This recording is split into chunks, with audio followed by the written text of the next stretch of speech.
Functional analysis पर based multiple choice questions को solve करेंगे। ये इस सीरीज़ का सेकेंड वीडियो है, तो चलिए शुरू करते हैं। इस वीडियो का फर्स्ट प्रॉब्लम कंसीडर करते हैं। दिया हुआ है which of the following statement is false.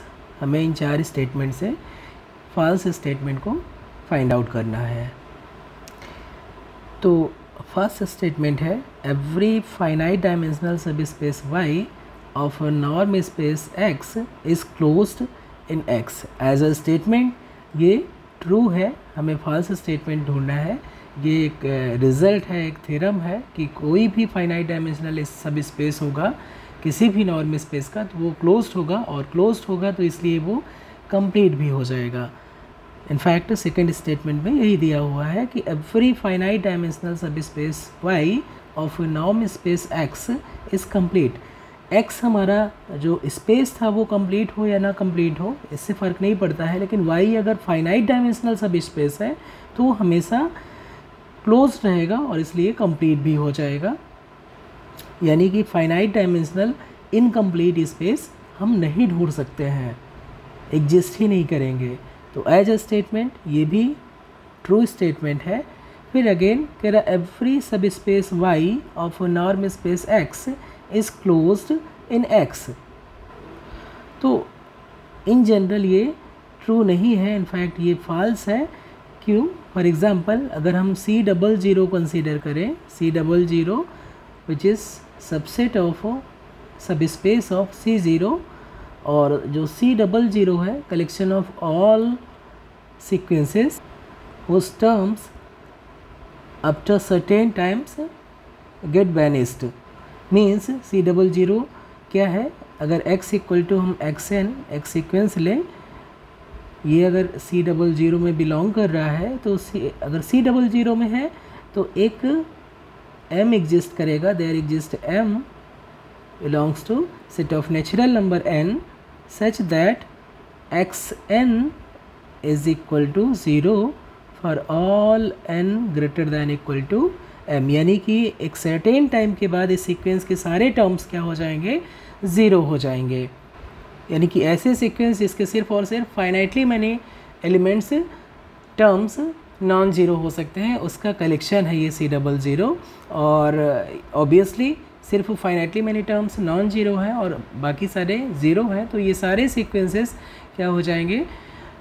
Zero को कन्वर्ज करेंगे। इसलिए C0 यानी कि collection of all sequences converge to zero, इसका सब स्पेस हो जाएगा। लेकिन ये क्लोज्ड नहीं होता है। इनफैक्ट जब हम C00 का जब क्लोज़र लेते हैं तो ये C0 के बराबर हो जाता है। तो इसलिए इन जनरल जो स्टेटमेंट C है वो फॉल्स है, और इसलिए हमारी राइट चॉइस C हो जाएगी। और ऑप्शन डी में जो दिया है एवरी कंप्लीट सब स्पेस वाई और बनाक स्पेस इज क्लोज्ड। अगर बनाक स्पेस है x यानी कि कंप्लीट है तो उसका कोई भी कंप्लीट सब स्पेस लेंगे तो ऑब्वियसली क्लोज्ड रहेगा, और अगर क्लोज सब स्पेस लेंगे तो ऑब्वियसली कंप्लीट रहेगा। नेक्स्ट प्रॉब्लम में देखते हैं। Consider the following statements. दो स्टेटमेंट्स यहाँ पर दिया हुआ है। Every subspace of Banach space is complete. तो इन जनरल ये स्टेटमेंट करेक्ट नहीं है। अभी हमने एक एग्जांपल दिया C0 जो कि कंप्लीट स्पेस है, उसका सब स्पेस C00, ये एक्चुअली इनकम्प्लीट स्पेस होता है। तो हर एक सब स्पेस किसी बना के स्पेस का कंप्लीट हो ये ज़रूरी नहीं है, इसलिए जो हमारा फर्स्ट स्टेटमेंट है वो यहाँ पर इनकरेक्ट है। अगेन सेकेंड स्टेटमेंट में आते हैं। Every norm space can be identified as a dense subspace of Banach space. ये स्टेटमेंट एक्चुअली करेक्ट है, ये फर्स्ट फॉल्स है और ये सेकेंड ट्रू है। क्योंकि अगर कोई भी नॉर्म स्पेस है तो उसको हम डेंस कैसे देख सकते हैं? अगर नॉर्म स्पेस इनकम्प्लीट है तो उसको हम कंप्लीट बना सकते हैं। मीन्स अगर कि हमारे पास एक एक्स नॉर्म स्पेस दिया है और ये कंप्लीट नहीं है तो एक हम सब स्पेस वाई ढूंढ सकते हैं कि एक्स क्लोज़र एक्चुअली किसके बराबर हो जाए? वाई हो जाए, और जो वाई है वो कंप्लीट स्पेस रहे, कंप्लीट या इनफैक्ट बना के स्पेस, कंप्लीट नॉर्म स्पेस यानी कि बना के स्पेस रहेगा। ये actually completion of norm space का रिजल्ट है कि अगर कोई भी नॉर्म स्पेस कोई भी नॉर्म स्पेस है और वो अगर कंप्लीट नहीं है तो उसको हम कंप्लीट बना सकते हैं, और जो कंप्लीट स्पेस मिलेगा उसमें वो norm space as a dense set identify आप कर सकते हैं। तो यहाँ पर स्टेटमेंट ऑप्शन नंबर ए ये इनकरेक्ट हो जाए, कह रहा है कि both first and second option are true, तो ये इनकरेक्ट हो जाएगा। Neither first nor second are true, ये भी इनकरेक्ट है। हमारा second option actually only second is true, ये ऑप्शन डी करेक्ट हो जाएगा। नेक्स्ट प्रॉब्लम बहुत ही स्टैंडर्ड डेफिनेशन पर बेस्ड है, कह रहा है we can say that norm this on a vector space X is equivalent to another norm denoted by this on X। तो कब ये दो नॉर्म, एक फर्स्ट नॉर्म ये और सेकेंड नॉर्म ये, कब दोनों इक्विवेलेंट हो जाएंगी, इसके लिए नेसेसरी एंड सफिशिएंट कंडीशन क्या है। तो फर्स्ट स्टेटमेंट में कह रहा है कि for all a b greater than 0 such that there exist x y belongs to x which satisfy this condition. तो ये ऑब्वियसली इनकरेक्ट स्टेटमेंट है, ये इक्विवेलेंट दो नॉर्म के इक्विवेलेंट होने के लिए कंडीशन ट्रू नहीं है। Again there exist a b positive such that for all x y belongs to x this condition holds. तो ये जो सेकेंड स्टेटमेंट में दिया है यही एक्चुअली करेक्ट डेफिनेशन है कोई दो नॉर्म के इक्विवेलेंट होने के लिए, कि हमारे पास दो स्केलर पॉजिटिव स्केलर एग्जिस्ट करें ए और b such that for all x y belongs to norm space, ये कंडीशन आपकी होल्ड करे। ये थर्ड ऑप्शन इसलिए इनकरेक्ट है क्योंकि यहाँ पर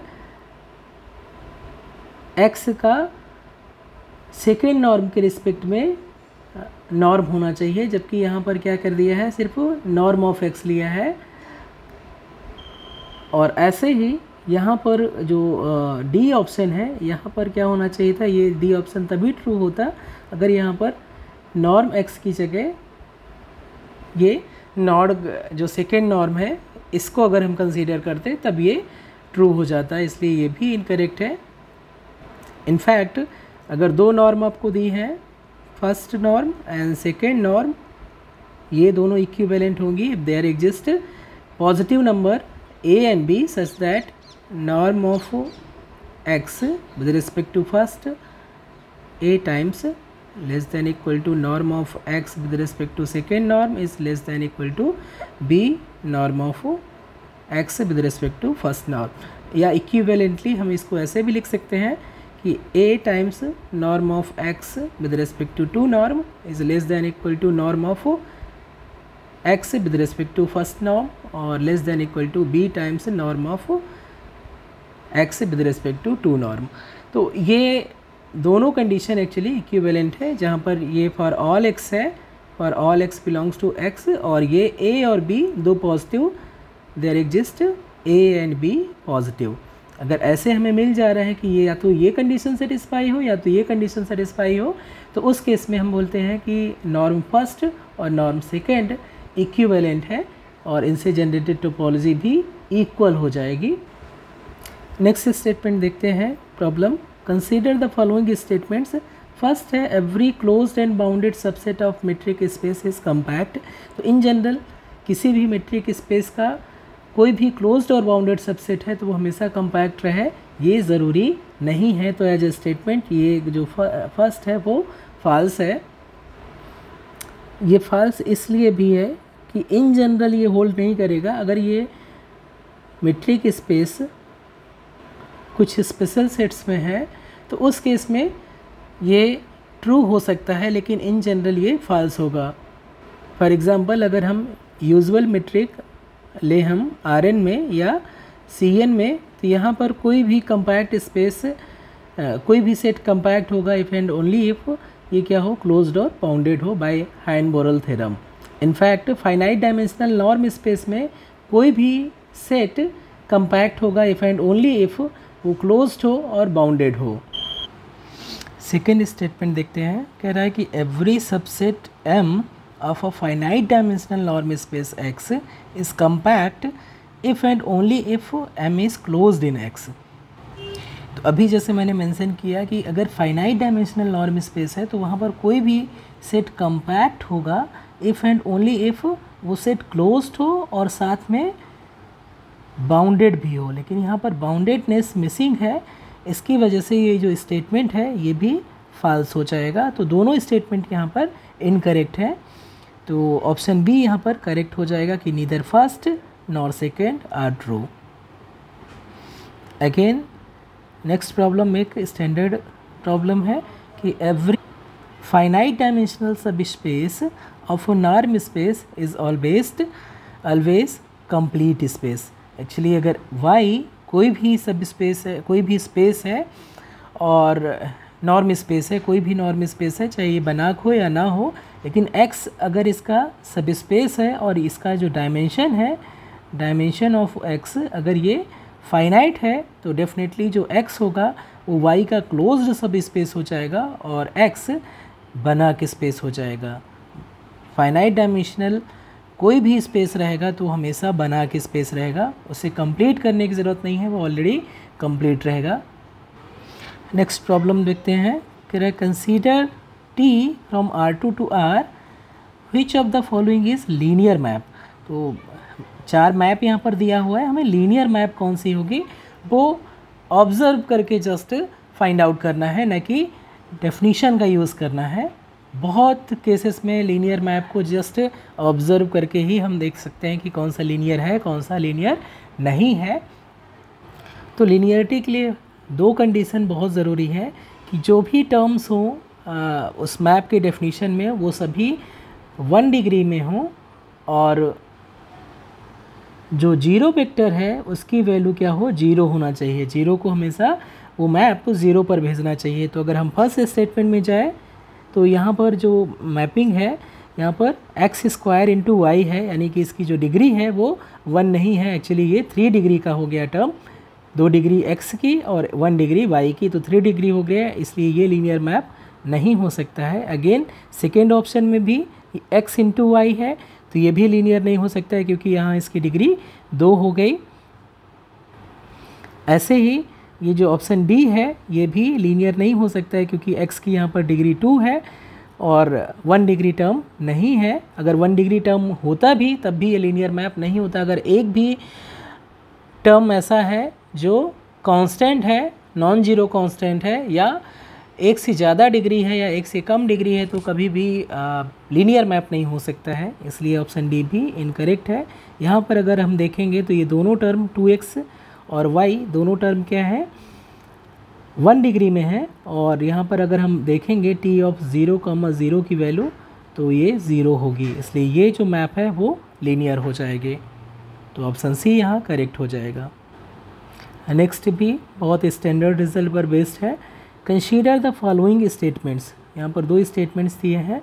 फर्स्ट स्टेटमेंट में every finite dimensional norm space is complete, ये प्रॉब्लम ऑलरेडी हमने अभी सॉल्व किया है कि कोई भी फाइनाइट डायमेंशनल नॉर्म स्पेस रहेगा तो हमेशा बना के स्पेस रहेगा, मीन्स कि हमेशा कंप्लीट रहेगा। तो ये स्टेटमेंट हमारा ट्रू है। हम सेकेंड स्टेटमेंट में जाते हैं। 2 norms defined on a finite dimensional vector space are equivalent. तो ये भी एक स्टैंडर्ड रिजल्ट है कि किसी भी फाइनाइट डायमेंशनल नॉर्म स्पेस में कितने भी आप नॉर्म डिफाइन कर लें वो सारी की सारी नॉर्म्स इक्विवेलेंट होंगी। तो ये दोनों स्टेटमेंट ट्रू हैं, तो ऑप्शन नंबर फर्स्ट यहाँ पर करेक्ट हो जाएगा। नेक्स्ट प्रॉब्लम लीनियर मैप से रिलेटेड है। टी यहाँ पर एक लीनियर ऑपरेटर गिवन है। स्टेटमेंट फर्स्ट कह रहा है the range of T is not a vector space. अगर टी सपोज करिए वेक्टर स्पेस एक्स से वाई में एक लीनियर मैप है तो जो रेंज ऑफ टी होगा वो भी एक सब स्पेस होता है। सब स्पेस किसका होगा, यानी कि वेक्टर स्पेस होगा, सब स्पेस ऑफ वाई होगा। तो यहाँ पर कह रहा है नॉट अ वेक्टर स्पेस, तो ये स्टेटमेंट एक्चुअली फॉल्स हो जाएगा। सेकेंड में the null space of T is vector space. तो नल स्पेस ऑफ टी कैसे डिफाइन करते हैं, null space of T is actually subspace of x belongs to x such that T of x equal to 0।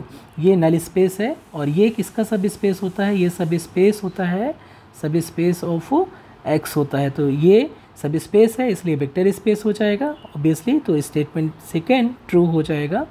तो only second statement is true, option D यहाँ पर correct option होगा। Next problem में कह रहा है कि rank of linear operator, कोई भी लीनियर ऑपरेटर है तो उसकी रैंक क्या होगी। रैंक एक्चुअली हम डिफाइन कैसे करते हैं, जो रेंज स्पेस है उस लीनियर ऑपरेटर का, उसका डायमेंशन। तो rank of linear transformation T is equal to dimension of range space of T. जो रेंज स्पेस का जो डायमेंशन होगा वही एक्चुअली उस लीनियर ट्रांसफॉर्मेशन की रैंक कहलाती है। इसलिए ऑप्शन नंबर यहाँ पर सी करेक्ट हो जाएगा। नेक्स्ट प्रॉब्लम लीनियर मैप से रिलेटेड है कि कोई लीनियर मैप टी है वो इंजेक्टिव है तो कौन सी कंडीशन सेटिस्फाई करना चाहिए। तो इंजेक्टिवनेस की प्रॉपर्टी होती है, अगर हम ये कहें T of x n equal to T of x2 है तो ये इम्प्लाई करे x1 इक्वल टू x2, या x1 अगर x2 के बराबर नहीं है तो ये इम्प्लाई करे कि जो इसकी इमेज होगी वो भी इक्वल नहीं होगी। और अगर ये लीनियर मैप है तो ये इक्विवेलेंट होती है कि जो नल स्पेस है, नल स्पेस ऑफ टी, ये इक्वल हो जाए ट्रिवियल स्पेस 0 के बराबर। तो ऑप्शन बी यहाँ पर करेक्ट हो जाएगा। ए ऑब्वियसली इनकरेक्ट है। अगर ये not equal to T x2 होता तो ये स्टेटमेंट करेक्ट हो जाता, लेकिन यहाँ पर इक्वल टू x2 है, यानी दो डिफरेंट पॉइंट की इमेज क्या हो रही है, इक्वल हो रही है। तो इसका मतलब क्या हो गया, ये इंजेक्टिव नहीं हो सकता है, ये इंजेक्टिवनेस को कंक्लूड नहीं करेगा। इनफैक्ट ये एक नेसेसरी एंड सफिशिएंट कंडीशन होती है लीनियर मैप के इंजेक्टिव होने के लिए, कि अगर कोई भी लीनियर मैप इंजेक्टिव होगी इफ़ एंड ओनली इफ़ उसका जो नल स्पेस है वो क्या हो जाए, आइडेंटिकली 0 वेक्टर के बराबर हो जाए। अगेन यहाँ पर दिया हुआ है नेक्स्ट प्रॉब्लम में x और y दो वेक्टर स्पेसेस है और t x to y एक लीनियर ऑपरेटर है, देन द इनवर्स t इनवर्स from range of t to x exists if and only if, क्या कंडीशन होना चाहिए कि टी इनवर्स एग्जिस्ट करे। टी इनवर्स एग्जिस्ट करने के लिए, लेकिन यहाँ पर टी इनवर्स कहाँ से एग्जिस्ट कर रहा है, रेंज ऑफ टी से एग्जिस्ट कर रहा है, न कि होल स्पेस ऑफ वाई से एग्जिस्ट करने की बात कर रहा है। तो हमें अनटू की ज़रूरत नहीं है, टी इनवर्स तभी एग्जिस्ट करेगा अगर टी क्या हो जाए, 1-1 मैप हो जाए। और 1-1 मैप होने के लिए अभी हमने बात किया कि नल स्पेस को 0 वेक्टर के बराबर होना पड़ेगा, इसलिए ऑप्शन डी यहाँ पर करेक्ट हो जाएगा। यानी टी इनवर्स तभी एग्जिस्ट करेगा जब null space of T exactly 0 vector के बराबर हो जाए। Next problem, x and y are norm space and t from x y be bounded linear operator. यहाँ पर दिया है ये बाउंडेड लीनियर ऑपरेटर है, और बाउंडेड लीनियर ऑपरेटर की बहुत सारी प्रॉपर्टी रहती है, उसमें से मैं कुछ आपको मेंशन कर रहा हूँ कि कोई भी बाउंडेड लीनियर ऑपरेटर है तो हमेशा कंटिन्यूअस होगा, वो हमेशा यूनिफॉर्मली कंटिन्यूअस होगा, वो हमेशा लिप्स्टिस फंक्शन होगा, और वो बाउंडेड सेट को हमेशा बाउंडेड सेट पर ही भेजेगा। इनफैक्ट जो बाउंडेड लीनियर ऑपरेटर की डेफिनेशन है, अगर एक m एग्जिस्ट करे, there exist m positive such that t of x का जो नॉर्म है वो less than equal to m times norm of x हो जाए। ये कंडीशन सेटिस्फाई करे अगर फॉर ऑल x के लिए, तो हम जो t है उसको बोलते हैं बाउंडेड लीनियर ऑपरेटर। और इस कंडीशन से हम कंक्लूड कर सकते हैं कि बाउंडेड होगा तो वो यूनिफॉर्मली कंटिन्यूअस हो जाएगा, लिप्स्टिस फंक्शन हो जाएगा, और वो बाउंडेड सेट को हमेशा बाउंडेड सेट पर ही भेजेगा। यानी कि a कोई भी सबसेट है x का, और अगर ये बाउंडेड है तो जो t ऑफ a है वो सबसेट होगा y का, और ये भी क्या होगा, बाउंडेड होगा y में।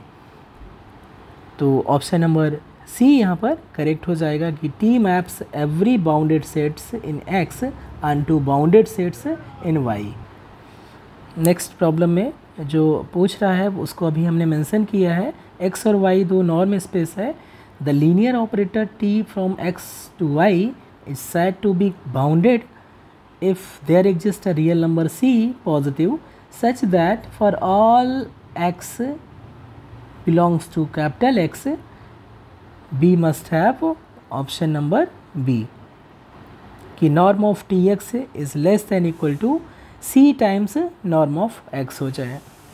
Obviously चूँकि ये for all x belongs to capital X है, तो यहाँ पर अगर ये कंडीशन सेटिस्फाई कर रहा है तो कभी भी C नेगेटिव नहीं हो सकता है, क्योंकि norm of x, norm of Tx की वैल्यू ऑलवेज नॉन नेगेटिव रहेगी। और अगर ये C नेगेटिव हो गया तो non negative quantity less than equal to negative quantity हो जाएगी। इसलिए C अगर ऐसा कंडीशन एग्जिस्ट करेगा, ऐसी कंडीशन होल्ड करेगी for all x belongs to capital X, तो ऑब्वियसली जो C होगा वो ग्रेटर देन इक्वल टू 0 ही होगा। नेक्स्ट प्रॉब्लम, T1 और T2 बाउंडेड लीनियर ऑपरेटर है defined on a norm space X, then which of the following is true. तो अगर रिजल्ट आपको मालूम है तो ये एक्चुअली ऑप्शन नंबर सी यहाँ पर करेक्ट होता है। कैसे होगा, सिंपली आप देख सकते हैं नॉर्म ऑफ T1 T2x, ये T2x ये किसके बराबर है, एक्चुअली यहाँ T1 T2 ये एक्चुअली कंपोजिशन मैप को रिप्रेजेंट कर रहा है। तो ये हो जाएगा norm of T1 T2 of x हो जाएगा, और ये किसके बराबर हो जाएगा, चूँकि T1 क्या है, बाउंडेड लीनियर मैप है, इसकी वजह से ये less than equal to norm of T1 times norm of T2x हो जाएगा। और चूँकि T2 अगेन एक बाउंडेड लीनियर मैप है, इसकी वजह से ये less than equal to norm of T1 times norm of T2 times norm of x हो जाएगा। और x को हम डिवाइड कर दें, और इसलिए और x नॉट इक्वल टू 0 क्या मिलेगा हमें, norm of T1 T2 of x divided by norm of x, ये less than equal to norm of T1 times norm of T2 हो जाएगा। और अगर यहाँ पर सुप्रीमम भी ले लेंगे, इसलिए इसका जो सुप्रीमम है, सुप्रीमम कहाँ पर, x नॉट इक्वल टू 0 पर लेंगे, तब भी ये अपर बाउंड है, तो सुप्रीमम इससे छोटा या बराबर ही आएगा। इसलिए ये क्या रिप्रेजेंट कर रहा है, जो नॉर्म है T1 T2 का वो लेस दैन इक्वल टू हो जाएगा norm of T1 times norm of T2। इसलिए ऑप्शन नंबर सी यहाँ पर करेक्ट हो जाएगा। ये नेक्स्ट प्रॉब्लम है, ये बहुत ही क्लासिकल एग्जांपल है कि जो डिफरेंशियल ऑपरेटर है वो बहुत ही यूज़फुल ऑपरेटर है, और इसके बाद भी ये बाउंडेड लीनियर ऑपरेटर नहीं है, इनफैक्ट ये अनबाउंडेड लीनियर ऑपरेटर है। फॉर एग्जांपल, अगर हम यहाँ पर the differential operator defined on a norm space of all polynomials on close interval 0-1 ले रहे हैं, तो यहाँ पर जो नॉर्म डिफाइन होता है, अगर हम यहाँ पर polynomial Pn(x) equal to define करें, just x to the power n define करें, तो ऑब्वियसली अगर यहाँ पर नॉर्म लें Pn(x) का, तो कैसे डिफाइन होता है, supremum of x belongs to close interval 0-1 of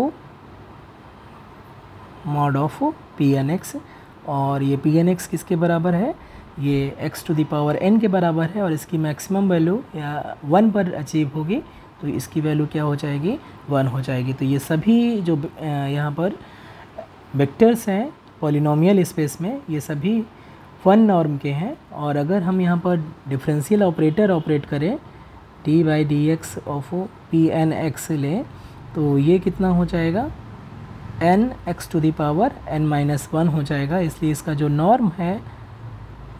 norm है वो किसके बराबर हो जाएगा, norm of n times x to the power n-1 हो जाएगा।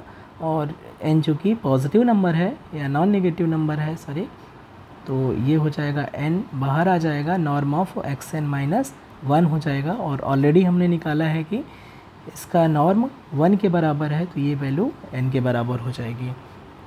और अगर यहाँ से हम देखें तो हमें क्या मिलेगा कि जो Pn(x) है जो Pnx का कलेक्शन था वो एक्चुअली बाउंडेड सेट था, उन सभी की नॉर्म यहाँ पर कितना था 1 थी। और यहाँ पर जब हम इसका इमेज लेते हैं यानी कि डिफरेंशियल ऑपरेटर ऑपरेट करते हैं तो उसकी इमेज क्या हो रही है, उसका जो नॉर्म आ रहा है वो n आ रहा है और ये कहाँ करेगा, टेंड करेगा इनफाइनाइट को as n tends to infinity. तो क्या मिलेगा, मिलेगा हमें ये कि जो सेट A है A इक्वल टू Pnx और Pnx किसके बराबर है, Pnx is equal to x to the power n और n बिलोंग कर रहा है सेट ऑफ नेचुरल नंबर। तो ये एक्चुअली जो सेट A है वो बाउंडेड है और जो हमारा डिफरेंशियल ऑपरेटर से हम ऑपरेट करके यानी कि B of differential operator D of A कर दें, डिफरेंशियल ऑपरेटर को हम D से रिप्रेजेंट कर रहे हैं यहाँ पर, यानी कि इस सेट A की जो इमेज है वो एक्चुअली जो आएगा D of A is unbounded set, unbounded set. तो यहाँ पर बाउंडेड एक सेट है और उसकी इमेज क्या हो रही है, अनबाउंडेड हो रही है, इसलिए डिफरेंशियल ऑपरेटर आपका बाउंडेड लीनियर ऑपरेटर नहीं हो सकता है, वो अनबाउंडेड होगा। अगेन यहाँ पर जो स्टेटमेंट सेकेंड है वो ऑलरेडी मैंने मेंशन किया है कि अगर कोई भी लीनियर ऑपरेटर कंटिन्यूअस है तो वो इक्विवेलेंट है बाउंडेडनेस के। Boundedness, continuity, uniform continuity, Lipschitz condition, ये सभी के सभी इक्वल हो जाता है अगर वो लीनियर ऑपरेटर हो। तो as a statement first statement भी ट्रू है और जो सेकेंड स्टेटमेंट भी है वो भी ट्रू है, तो ऑप्शन नंबर ए यहाँ पर करेक्ट हो जाएगा। नेक्स्ट प्रॉब्लम में बाउंडेड जो लीनियर ऑपरेटर है उसकी बहुत सारी प्रॉपर्टी पर बेस्ड है। फर्स्ट स्टेटमेंट है if a linear operator T is continuous then it is bounded. Obviously ये स्टेटमेंट ट्रू है क्योंकि बाउंडेडनेस, कंटिन्यूटी ये दोनों इक्विवेलेंट होती है फॉर लीनियर ऑपरेटर।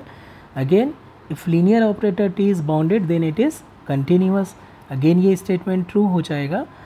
और एक बहुत ही इम्पॉर्टेंट रिजल्ट होता है कि अगर कोई भी लीनियर ऑपरेटर है वो किसी फाइनाइट डायमेंशनल स्पेस से किसी भी स्पेस में डिफाइन है तो वो डेफिनेटली बाउंडेड हो जाएगा। ये बहुत ही इम्पॉर्टेंट रिजल्ट है कि अगर t कोई भी लीनियर ऑपरेटर है और ये x और y दो नॉर्म स्पेस है और अगर डायमेंशन ऑफ x ये क्या हो जाए, ये फाइनाइट हो जाए तो हमें बाउंडेडनेस चेक करने की ज़रूरत नहीं है, t अपने आप ही बाउंडेड हो जाएगा। दिस इम्प्लाइज जो t है t is bounded linear operator. ठीक है, तो ये ऑप्शन नंबर जो डी है वो एज अ स्टेटमेंट ये ट्रू है और हमें यहाँ पर ढूंढना था इनकरेक्ट स्टेटमेंट। तो इनकरेक्ट स्टेटमेंट एक ही बचता है कि the null space of a bounded linear operator is open. Actually open नहीं होता है, कोई भी बाउंडेड लीनियर ऑपरेटर का जो नल स्पेस है वो हमेशा क्या होता है, क्लोज्ड होता है, हमेशा क्लोज्ड होता है, तो ओपन नहीं होता है, इनफैक्ट ये क्लोज्ड होता है। तो अगर क्लोज्ड होता तो ये स्टेटमेंट भी ट्रू हो जाता, लेकिन यहाँ पर ये ओपन दिया है इसलिए ये स्टेटमेंट फॉल्स है यानी इनकरेक्ट है, इसलिए ऑप्शन नंबर सी यहाँ हमारी करेक्ट चॉइस हो जाएगी। नेक्स्ट प्रॉब्लम भी बाउंडेड लीनियर ऑपरेटर की एक प्रॉपर्टी है कि अगर एक्सन कोई भी सीक्वेंस है और कन्वर्स कर रहा है एक्स को, जहाँ पर एक्सन और एक्स ये domain of linear bounded linear operator T में बिलोंग कर रहे हैं, तो ऑब्वियसली चूँकि टी बाउंडेड लीनियर ऑपरेटर है इसलिए वो कंटिन्यूअस भी हो जाएगा। और कंटिन्यूटी की प्रॉपर्टी होती है सीक्वेंशियल प्रॉपर्टी कि अगर एक्सन कन्वर्स कर रहा है एक्स को और टी कंटिन्यूअस है तो इसका मतलब है कि जो टी ऑफ एक्सन है ये भी कन्वर्स करना चाहिए टी ऑफ एक्स को। तो हमारा ऑप्शन नंबर बी यहाँ पर करेक्ट हो जाएगा। नेक्स्ट प्रॉब्लम को कंसीडर करते हैं। यहाँ पर दिया हुआ है टी बाउंडेड लीनियर ऑपरेटर है defined on a norm space x. Again let x y belongs to null space of T. तो कौन सा ऑप्शन करेक्ट होगा, नल स्पेस ऑफ टी में है एक्स और y null space of T में है, इसका मतलब क्या हो जाएगा, और ये क्या है ऑलरेडी बाउंडेड लीनियर ऑपरेटर है, हमें सिर्फ लीनियरिटी की यहाँ पर ज़रूरत है, बाउंडेडनेस की भी ज़रूरत नहीं है। अगर x से बिलोंग कर रहा है नल स्पेस ऑफ t में, इसका मतलब t ऑफ x क्या हो जाएगा, 0 वेक्टर हो जाएगा, t ऑफ y भी 0 वेक्टर हो जाएगा। और चूँकि t क्या है, लीनियर ऑपरेटर है, इसलिए t of x plus y अगर हम करेंगे तो ये भी किसके बराबर हो जाएगा, t of x plus t ऑफ y equal to 0 plus 0 vector equal to 0 vector. तो x प्लस वाई भी नल स्पेस ऑफ t में लाई करेंगे, इसलिए ये फर्स्ट स्टेटमेंट ट्रू है। ऐसे ही हम सेकेंड स्टेटमेंट को दिखा सकते हैं कि ये भी ट्रू है, और ऐसे ही हम थर्ड स्टेटमेंट को भी दिखा सकते हैं कि ये भी ट्रू है। और इसलिए चूँकि तीनों ऑप्शन यहाँ पर करेक्ट है, इसलिए ऑप्शन डी यहाँ पर करेक्ट चॉइस हो जाएगी कि all are true statements. Next problem देखते हैं, इस वीडियो का ये फाइनल प्रॉब्लम है। तो T1 और T2 two invertible linear operator है on a vector space X, यानी कि ये बाइजेक्टिव है। T1 और T2 दोनों बाइजेक्टिव हैं, और ये दोनों क्या है, लीनियर ऑपरेटर है किसी वेक्टर स्पेस X में। तो हमें करेक्ट ऑप्शन चूज़ करना है। तो आपके पास दो चॉइस है, या तो आप रिजल्ट यूज़ करिए कि composition of two invertible map is again invertible, और इसकी हेल्प से यहाँ पर T2 कंपोजिशन T1 दिया हुआ है, और T1 T2 दोनों क्या है, इन्वर्टिबल है, इसलिए T2 कंपोजिशन T1 भी इन्वर्टिबल हो जाएगा। ऑप्शन नंबर बी करेक्ट हो जाएगा। और या तो आप ये दिखाइए कि जो ऑप्शन नंबर ए में जो मैप दिया हुआ है वो इन्वर्टिबल नहीं है, और ऑप्शन नंबर सी में भी जो मैप दिया है वो भी इन्वर्टिबल नहीं है। और इन्वर्टिबल नहीं है इसके लिए ये दिखाना सफिशिएंट है कि जो इसका नल स्पेस है वो ट्रिवियल स्पेस के बराबर नहीं है। इनफैक्ट हम यहाँ पर स्पेसिफिक एग्जांपल लेके यहाँ पर इसको डिस्कार्ड करेंगे। अगर हम एक मैप लें, T1 डिफाइन करें, T1 of x equal to x और T2 of x equal to x, दोनों क्या है, ये एक्चुअली आइडेंटिटी मैप है, और आइडेंटिटी मैप हमेशा इन्वर्टिबल होती है और लीनियर भी होती है। किसी भी स्पेस में आइडेंटिटी मैप हमेशा लीनियर ऑपरेटर है और इन्वर्टिबल भी है, बाइजेक्टिव भी है। लेकिन यहाँ पर अगर हम देखें कि कोई भी for all x belongs to x, अगर हम T1 माइनस T2 में x को ऑपरेट करें तो ये किसके बराबर हो जाएगा, T1 of x minus T2 of x, और T1 ऑफ x किसके बराबर है, x के बराबर है, और T2 ऑफ x भी x के बराबर है, तो x माइनस x हो जाएगा और ये 0 वेक्टर हो जाएगा। यानी कि जो ये इम्प्लाई क्या करेगा, जो नल स्पेस है T1 माइनस T2 का वो किसके बराबर हो गया, पूरे x के बराबर हो गया, और इसलिए जो T1 माइनस T2 है वो इंजेक्टिव नहीं हो सकता है, और इंजेक्टिव नहीं हो सकता है तो ये इन्वर्टिबल भी नहीं हो सकता है, इसलिए option A in general incorrect है। ऐसे ही ऑप्शन नंबर सी को डिस्कार्ड करने के लिए हम एक मैप ले रहे हैं, T1 x equal to x और T2 of x equal to minus x ले रहे हैं। तो देख सकते हैं हम T1 प्लस T2, अगर इसमें हम कोई भी वेक्टर ऑपरेट करेंगे तो हमें मिल जाएगा T1 of x plus T2 of x, और ये किसके बराबर हो जाएगा, x, और T2 ऑफ x किसके बराबर है, माइनस x के बराबर, और ये क्या हो जाएगा, 0 वेक्टर के बराबर हो जाएगा। यानी कि for all x belongs to domain of T1 and T2, यानी कि x, ये क्या हो जाएगा, ये इम्प्लाई करेगा कि x बिलोंग कर रहा है नल space of T1 plus T2। इसका मतलब ये क्या हो जाएगा, कोई भी हम वेक्टर ले रहे हैं यहाँ पर इस दो पर्टिकुलर इन्वर्टिबल लीनियर ऑपरेटर के लिए, तो हम देख रहे हैं कि कोई पूरा का पूरा x ही actually null space of T1 plus T2 में लाई कर जा रहा है। यानी कि नल space of T1 plus T2 ये किसके बराबर हो जा रहा है, x के बराबर हो जा रहा है, इसलिए ये इंजेक्टिव मैप नहीं हो सकती है, और इसकी वजह से ये T1 प्लस T2 इन्वर्टिबल नहीं हो सकता है, इसलिए ऑप्शन नंबर सी भी इनकरेक्ट हो जाएगा। और ये क्यों ट्रू है, क्योंकि यहाँ पर T1 और T2 दोनों क्या है, इन्वर्टिबल है, तो इनका कंपोजिशन भी इन्वर्टिबल होगा। तो इस वीडियो में बस इतना ही, मिलते हैं नेक्स्ट वीडियो में कुछ और प्रॉब्लम्स के साथ में। Thank you for watching.